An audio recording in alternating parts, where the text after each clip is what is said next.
The American people are going to have to choose between the Bill of Rights and the Thomas Committee. They cannot have both. One or the other must be abolished in the immediate future.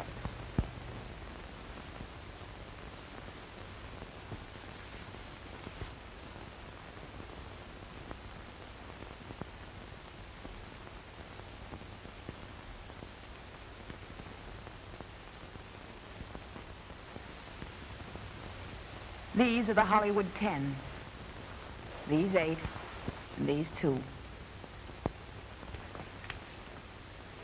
In the fall of 1947, they were subpoenaed to appear before the House Committee on Un-American Activities, whose chairman was J. Parnell Thomas.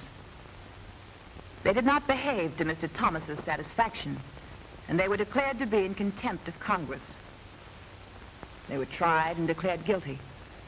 They appealed their cases to the higher courts, and their appeal was denied. All 10 are now in federal prison, serving 1-year sentences. We should like you to meet them. Albert Maltz, 41 years old, born in Brooklyn. Novelist, playwright, writer of short stories and screenplays. His works are read in other countries. They've won prizes. The U.S. Army distributed this book to soldiers. His film, Destination Tokyo, was premiered by the Navy. The Marines praised him for Pride of the Marines. And the film industry honored his film on racial tolerance. His family will try to weigh these honors while he spends a year in federal prison. Lester Cole, born in New York City, 45 years old. He was a founding member of the Screenwriters Guild and served on its executive board as president and vice president. When he was summoned by the House Committee, he was a valued writer at this film studio, signed to a new contract to write and produce on that very day.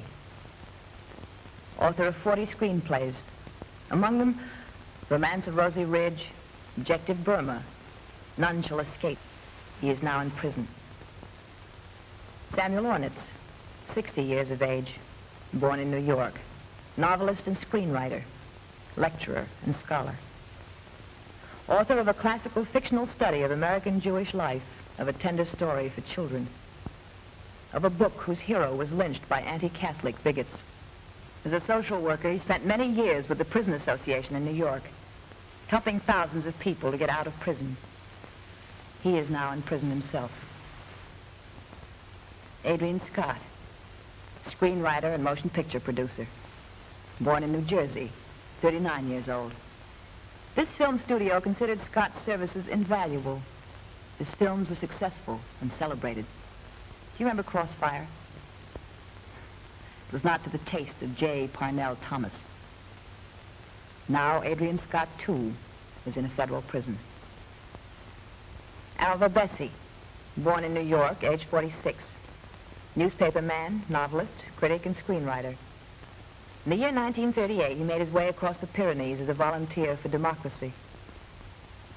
On the witness stand in Washington, he said, "I not only supported the Spanish Republic, but it was my high privilege to serve in the ranks of its international brigades."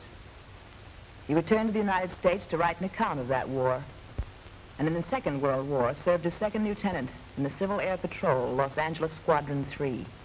He wrote films as a contract writer for Warner Brothers Studios. He is now in prison. Edward Dmytryk, 41 years old, motion picture director. These films and many others were directed by Edward Dmytryk. As a reward for his distinguished contribution to world films, 1 year in prison.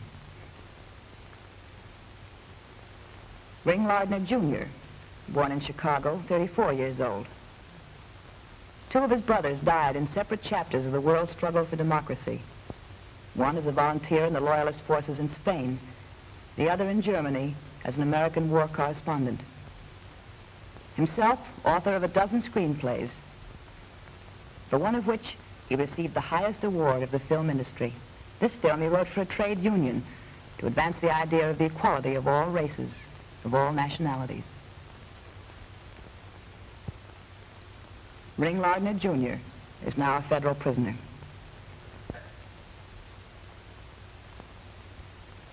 John Howard Lawson, born in New York City, 56 years old. Volunteer ambulance driver in Italy in the First World War. Author of 9 plays. Author of many screenplays. Perhaps you remember some of them.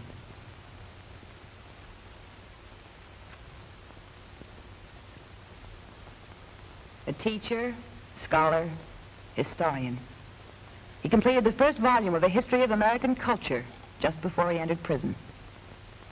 This is Mrs. Lawson. She and their children will wait for him. Herbert Biberman, 50 years old, born in Philadelphia. He directed plays for the Theater Guild, the leading theatrical organization of America. He produced and directed films for various motion picture companies. And he was the organizer of the Hollywood Anti-Nazi League, one of the first groups to warn the world against Hitlerism. Always, he devoted his energies to decency and humanity. He is now in a federal prison. Dalton Trumbo, born in Colorado, 44 years old, writer of novels. A writer of pamphlets in the tradition of Zola and Thoreau.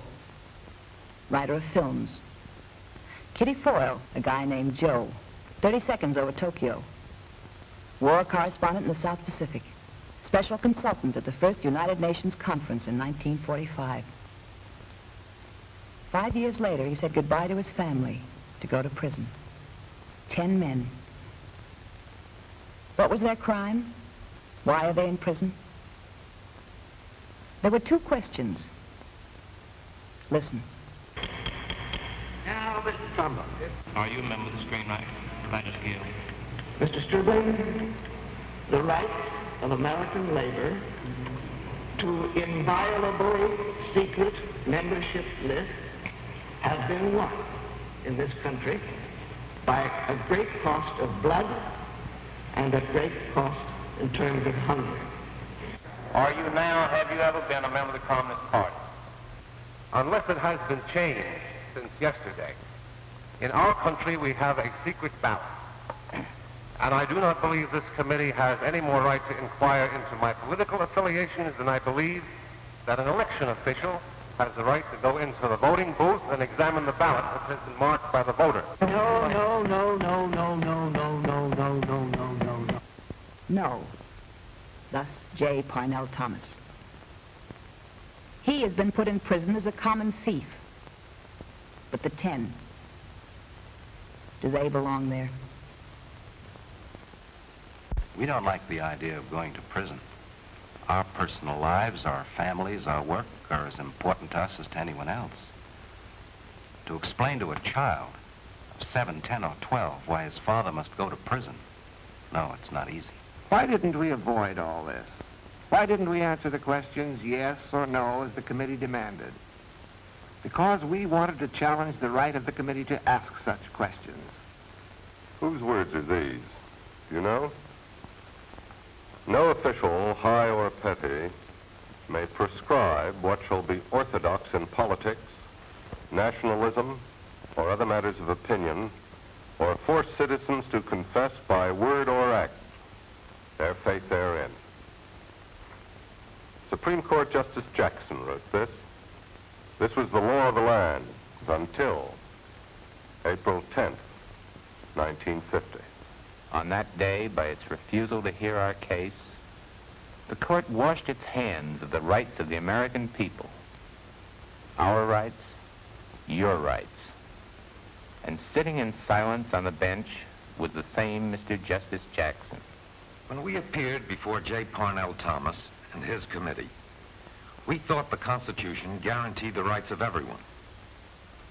We believed the Supreme Court would certainly stand behind its own decisions. Well, we were mistaken. The committee is now free to operate, to drag before it 1,000 people, or the million it boasts it has on its list. How are you going to answer the committee's questions? Answer yes or no. Are you a member of the Communist Party? Of the Progressive Party? Did you ever give $1 to Royalist Spain? Did you ever sign a petition against the Munn-Ferguson bill? How will you answer? You can't refuse to answer yes or no. That's contempt. It means a prison sentence for you, just as it does for us. Suppose you answer yes. How will it look smeared all over the front pages of your hometown newspaper? And what'll happen to your job? But that's not all. You answer yes, I was at such and such a meeting. Or yes, I'm a member of that organization. Is that the end? The next question is, who else was there? Who else is a member? We want names, places, people. If you want to keep out of trouble, then become a stool pigeon. Or suppose you answer no to a question. Perjury. Sign him for perjury. Perjury? What do you mean, perjury? I can prove you're a communist. Louis Bedens will testify. Whittaker Chambers will testify. Why, the Department of Justice has 24 professional witnesses who travel around the country proving nothing else. But those men are liars. Sure, Whittaker Chambers is a liar. Yet Alger Hiss got 5 years. Don't you see? These investigations are actually traps. You're damned if you do, and you're damned if you don't. It's a form of legal lynching. And this is the kind of lynching the Supreme Court refused to stop. We are aware of a developing nightmare of fear in our land, in which increasing numbers of citizens are being forced to swear, I am not this, I am not that, I don't belong to anything, I don't believe in anything, I don't criticize anything. Loyalty oaths and loyalty boards, and nobody is loyal who criticizes the bipartisan foreign policy. Thought control entering the university campuses, educators being fired, film studios enlisting in the Cold War, labor leaders being framed on perjured testimony, lawyers sent to prison for defending their clients. The reputation, career, and liberty of any citizen at the mercy of the professional stool pigeon. Yes, government by stool pigeon. Everybody investigating everybody else. And for this, on April 24th, 1950, President Truman claimed credit. Boasting in a public speech that his administration had convicted citizens of contempt for refusing to testify before congressional committees. Not just one court or one committee. Not just the Department of Justice, but the State Department. Not just the Supreme Court, but the President himself. Why? Why? Could it be that the Cold War is responsible? Is it possible that under the pretext of the Cold War, civil rights are to be taken from the American people? So that the very people who would have to fight and die in such a war will have no say on whether to go to war or not. There are many problems in our relations with the Soviet Union. But shall people who say no, there must be a way to peace? Shall such people be investigated, smeared, blacklisted, sent to prison? When we were asked, are you now or have you ever been a member of the Communist Party, the committee was really preparing to ask you, are you now or have you ever been in favor of peace? Who is loyal to this land? Those who want to settle world problems with the hydrogen bomb? We feel that the question of peace and war, of devastated cities, of millions of dead Americans, is too important to be left to the generals. Or in the hands of the Committee on Un-American Activities. In 1859, Abraham Lincoln said, "The people are the rightful masters of the Congresses and the courts." We believe this, and for asserting that belief before a congressional committee, 10 of us are going to prison, casualties of the Cold War. How many more will there be? There need be no more. That depends on you. Truly, it depends on you.